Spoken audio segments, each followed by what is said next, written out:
been gone for about 3 days. She was in Tulsa, Oklahoma. I just came to pick her up at the airport and literally saw her for about 30 seconds. Gave her a kiss, gave her a hug, and I had to jump into the airport. I'm headed to Los Angeles. I'm gonna be there for the week, but she's gonna then drive out and meet me out here.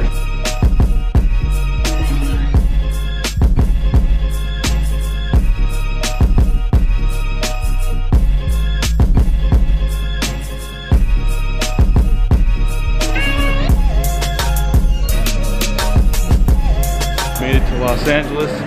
Don't really know why I brought this jacket. I knew I was going to Los Angeles, but it's totally unnecessary.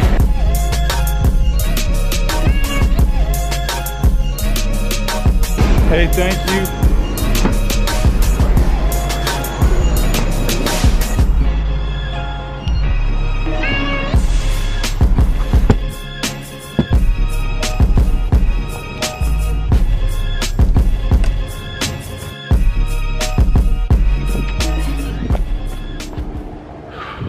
All right, just finished a run on Redondo Beach. I'm gonna go head back to the hotel. Really excited for Lindsay to get here. She's driving down, bringing all the kids. Especially excited that Khalil's able to make it down this time. He's been really busy with basketball and he needs some time to relax, clear his head before the season starts. So we're gonna go hang out, do some Disneyland stuff, maybe go down to Melrose, take Khalil down to some of the places he hasn't been in a long time. So looking forward to that. How was the drive? The worst. Well, you made it. Really the worst? I get to see you for more than like 30 seconds now. Hey, it's Weeze too. Hey, Weeze. Go potty. What's up, Khalil? How was the ride? It's Tuesday night, which means it's night. You get it, babe? Get the shot? Well, as you probably have heard, StockX, the popular buying and selling marketplace for shoes and sneakers, and they've even done handbags and watches lately, they are now allowing you to sell Supreme clothing and accessories. So what does that mean? Is it good? Is it bad? I'll give you my opinion. I personally think it's good for buyers and bad for those that are trying to resell Supreme, because in the end, prices are going to get driven down just for the fact that there's a bigger marketplace with more people that are able to just pull up their phone and see what things are actually going for. So that's one big advantage with StockX that always has been, is that you can, right at your fingertips, use it as almost like a price guide. So when somebody's asking for a certain price and you're not sure what it is, you just pull up StockX and see, oh, okay, well, some have sold for this price or that price, and you know right off the bat whether you're in the ballpark or not. That's one of the main reasons.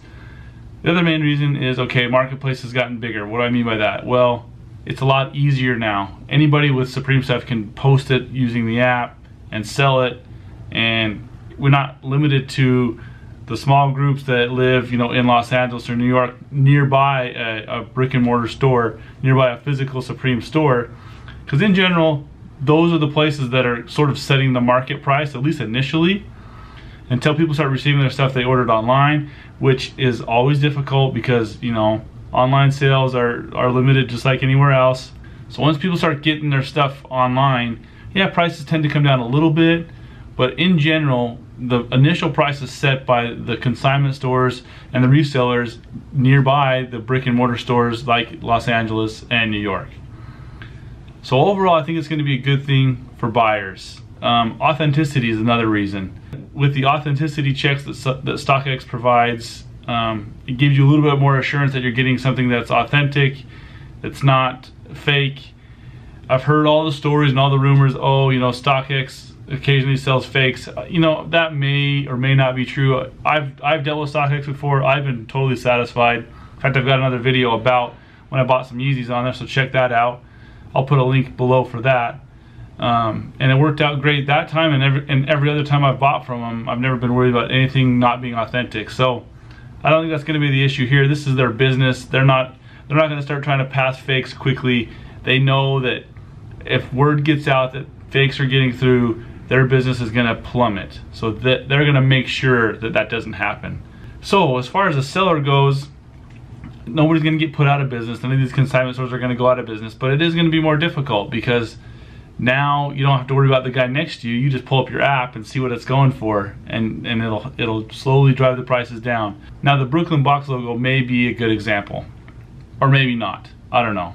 It's been about, what, a week since it released, and there was a release online too, so that automatically is going to drive prices down. But you know, even when people were buying them then, they were saying, hey, $1,000, they want $1,000 for them. I've already seen them on StockX for $600, at times right around $700, depending on the size. So prices have gotten driven down. Whether that's because of StockX or whether that's because of the online sale, I really don't know.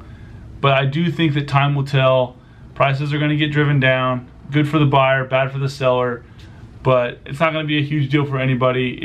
It's more availability. We should all be kind of grateful. I'm kind of glad I don't have to like deal with people through like Facebook or through any of the groups. I can just get on StockX, buy what I need, and not have to worry about it, and know that it's going to be coming and it's all handled. So I'm glad. I look forward to it.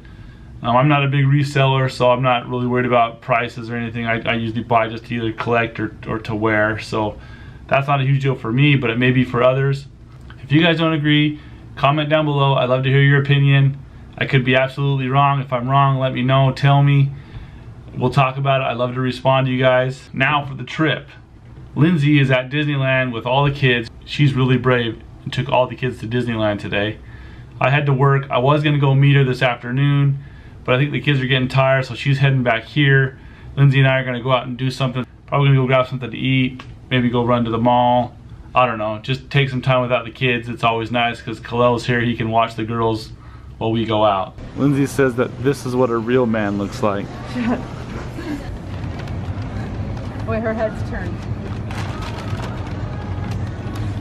Okay, going through pre-check. This guy brought in his snake. That's definitely a first. A snake in pre-check.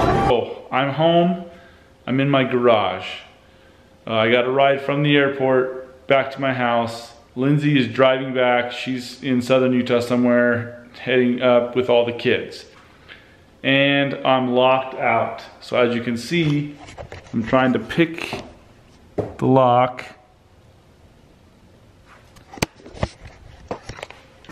I'm not having very much success right now. I don't have a lot of faith in my lock-picking skills, so fingers are crossed. I've watched several YouTube videos on how to do it. I don't have a lock-picking set, so I had access to all my tools over here, so I was able to make some stuff that should work.